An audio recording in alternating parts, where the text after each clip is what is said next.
Muito bem, gente. Eu lembro de ter comentado com vocês na nossa primeira videoaula sobre escalas termométricas, onde eu tive por objetivo inicial fazer a distinção entre os conceitos de temperatura e calor.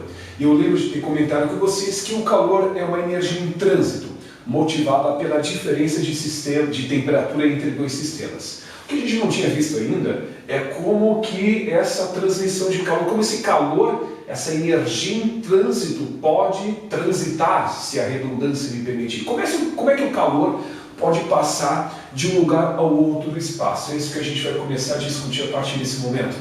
O estudo das formas de transmissão de calor, nós chamamos de transmissão de calor, ou processos de propagação, processos de transmissão de calor.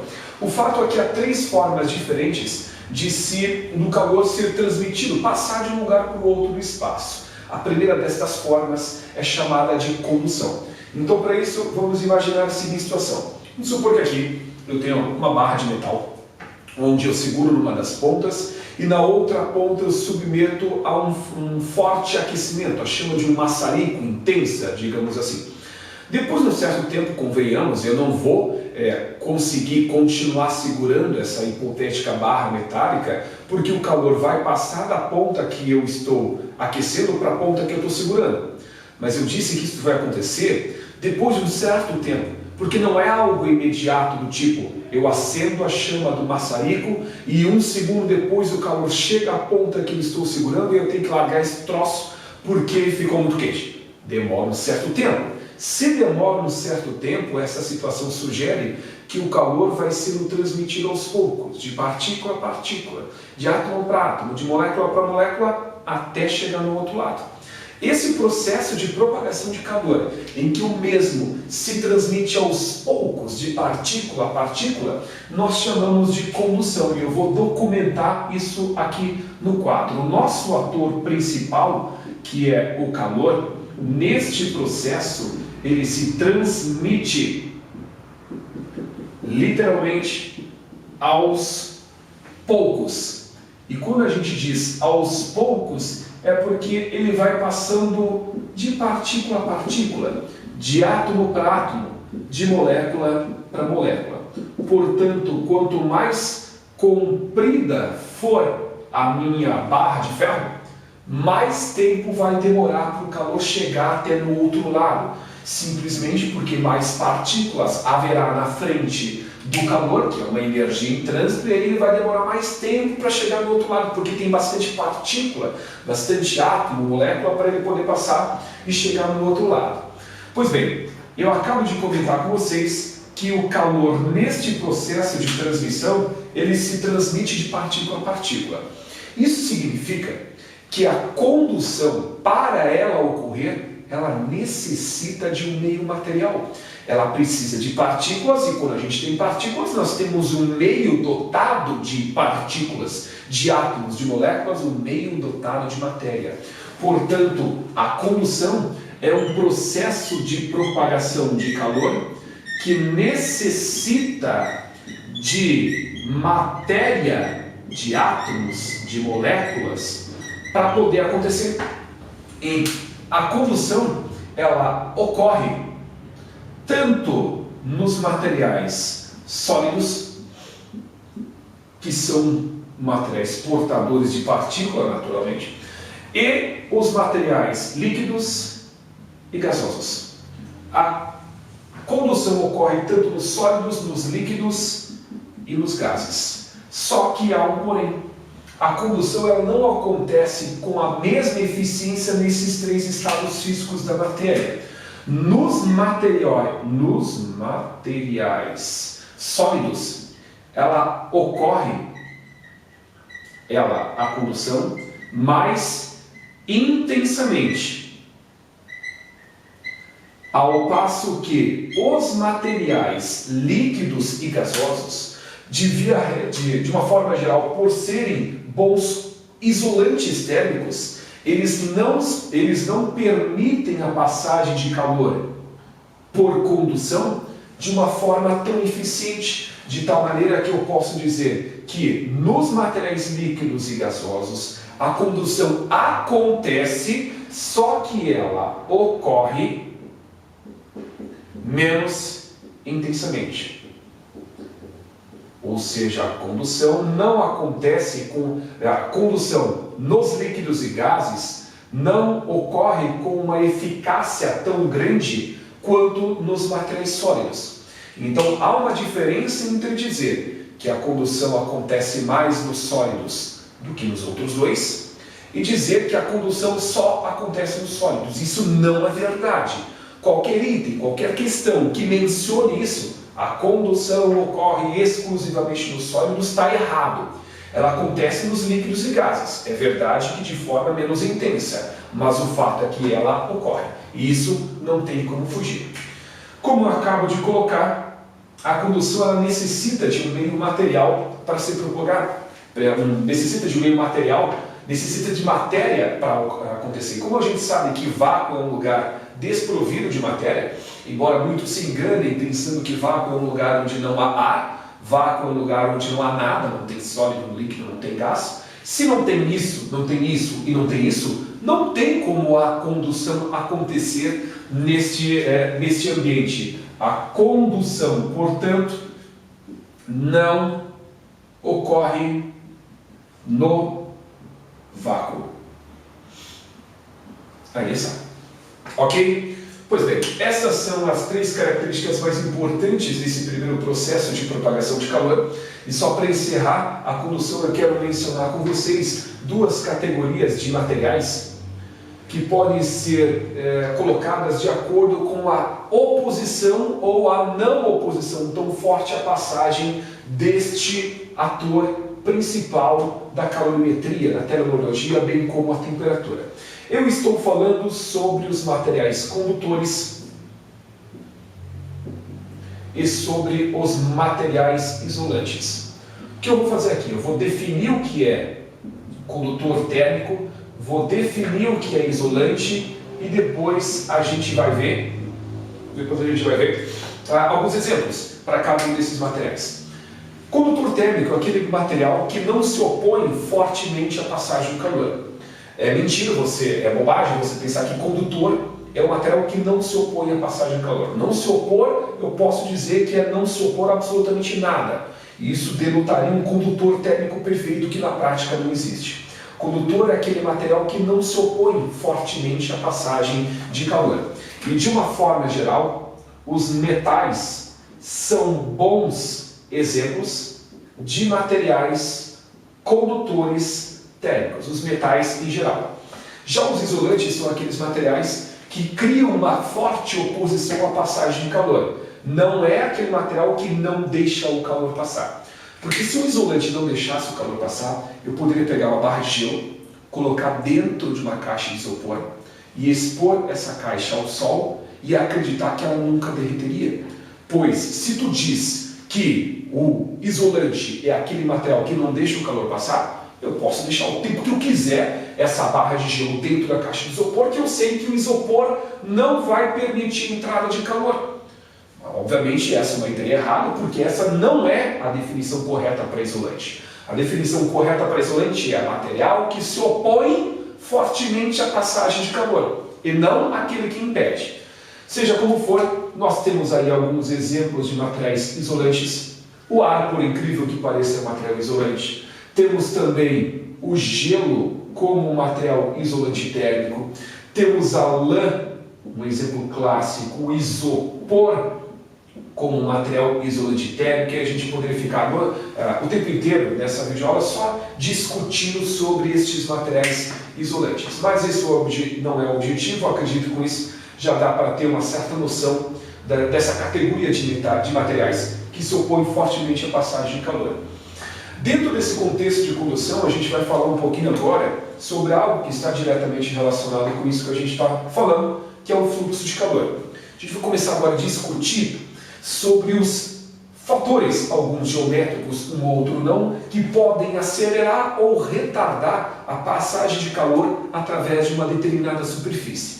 Para isso, eu desenhei aqui uma maravilhosa parede, que ela possui uma determinada área, e ela possui uma certa espessura essa, que eu vou representar aqui por L.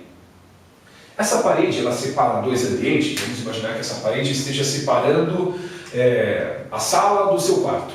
E aí, este ambiente que está à esquerda está numa determinada temperatura T1 e o ambiente que está à direita está numa temperatura T2.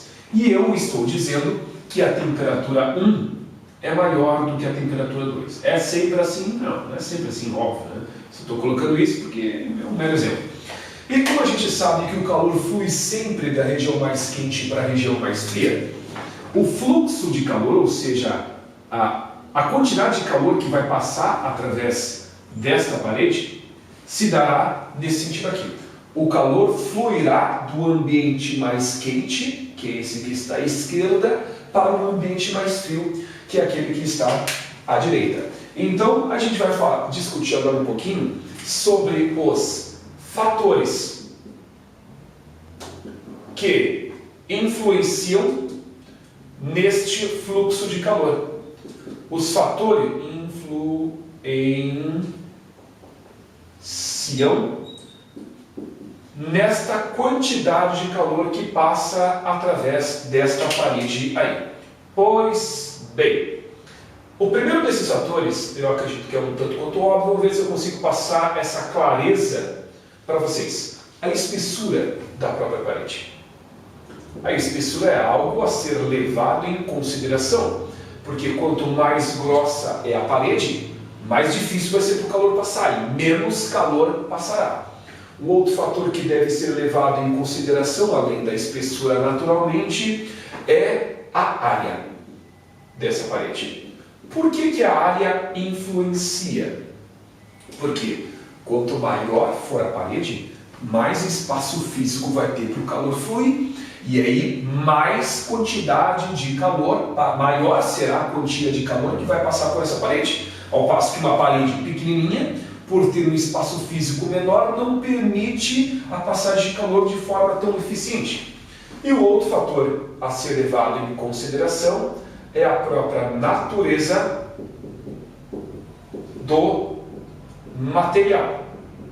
Pois bem, por que o material influencia? Ora, se eu fizer uma casa numa cidade onde a temperatura é bem baixa durante o inverno, duas casas, uma feita com paredes de madeira e outra feita com paredes de chapa de aço, vamos imaginar que alguém cometa essa loucura.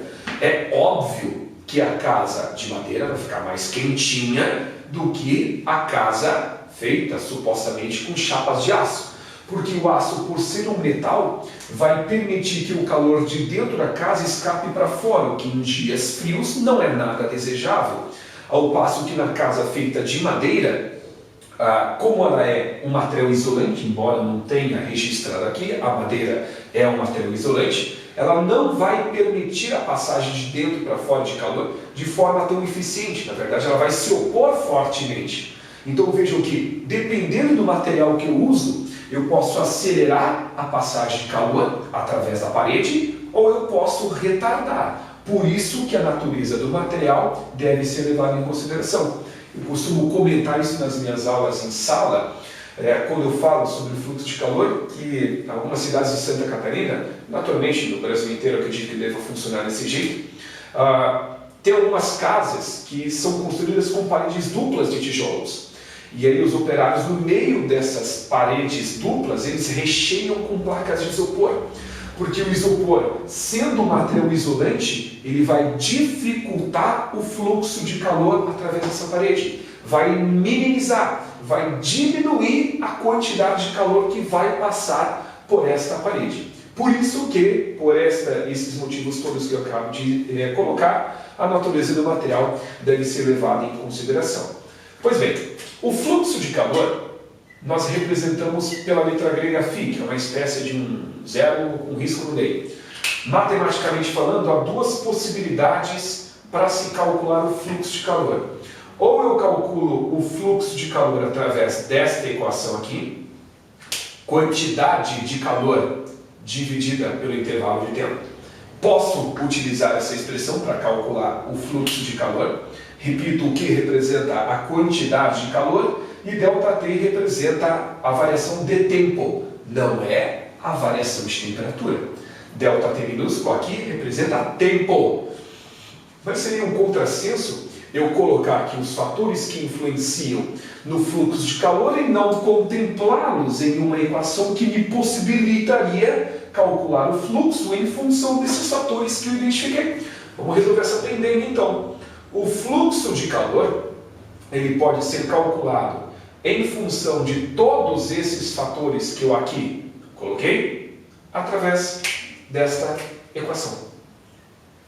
Este L que aqui aparece é a própria espessura dessa minha hipotética parede, o A representa a área e o ΔT representa a variação de temperatura, isto é, a diferença entre a temperatura final e a temperatura inicial. A temperatura para onde o calor vai, menos a temperatura do calor do ambiente onde ele estava, quando começou a fluir.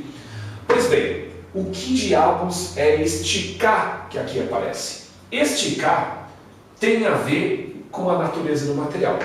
Este K chama-se condutividade ou constante da condutividade térmica. Alguns autores substituem o termo condutividade por condutibilidade térmica. É tudo farinha no mesmo saco. Essa constante K, ela vai depender do material em questão. Alto valor de K implica em bom condutor térmico. Baixo valor, mau condutor, ou seja, bom isolante. Então, quanto maior for o valor de K, maior será o fluxo de calor através da hipotética parede, indicando que a parede é feita de um material bom condutor. Quando o K é pequenininho, o fluxo de calor tende a ser menor, e aí isso significa que o material em questão é um bom isolante, pois fluxo de calor pequeno indica pouca passagem de calor, indicando que o material em questão, que foi utilizado para confeccionar essa parede, é um material não tão bom condutor assim. Em termos dimensionais, quais são as unidades que podem ser utilizadas para se expressar o fluxo de calor?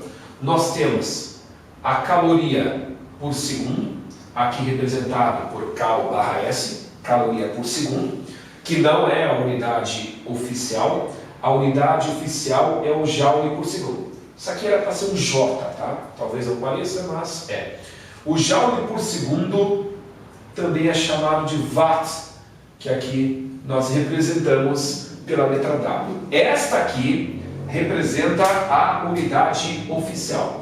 Joule por segundo e watt representam a unidade oficial, enquanto que a caloria por segundo, a unidade usual, ou como queiram, a unidade não oficial.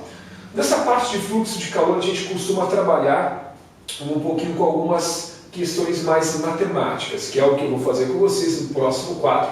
Eu vou resolver uma questão mais matemática a respeito de fluxo de calor. Então vamos lá.